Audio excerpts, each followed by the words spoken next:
ADMK government வரும்போதும் கடன் வாங்குவாங்க. கடன் வாங்காத கவர்மெண்ட் கிடையாது. சென்ட்ரல் கவர்மெண்ட் கடன் வாங்குது, அமெரிக்கா கடன் வாங்குது, எல்லாமே கடன் வாங்குங்க. அந்த கடனை வாங்கி என்ன செய்றீங்கிறதுல இருக்கு மேட்ரு. நீங்க ஒரு கடன் வாங்கி நீங்க படம் பண்ணிருக்கீங்க, 1000 படம் பண்ணிருக்கீங்க. நீங்க படம் பண்ணி கடன் வாங்குவீங்க, ஃபைனான்ஸ் எடுத்து வாங்குவீங்க, நீங்க வாங்கி உருப்படியா தொழில் பண்ணுவீங்க. குடிக்கும் கூத்துக்கும் நீங்க பண்ணீங்கன்னா எப்படி திருப்பி கொடுப்பீங்க?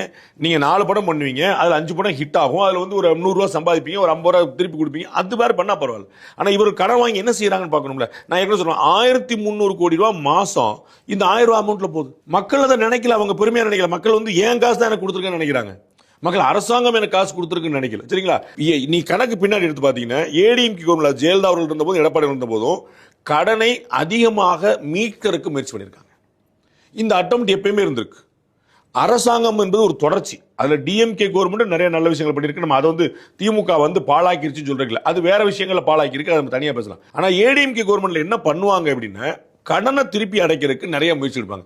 நீங்க கடன் அடைக்கப்பட்டது எவ்வளவு, வாங்கப்பட்டது எல்லா பேர்லயும் இருக்கும். அடைக்கப்பட்ட எவ்வளவு பாத்தீங்கன்னா ஏடிஎம்கே அதிகமா இருக்கும். அதுதான் திரு எடப்பாடி பழனிசாமிக்கும் திரு ஸ்டாலினுக்குமான வித்தியாசம்.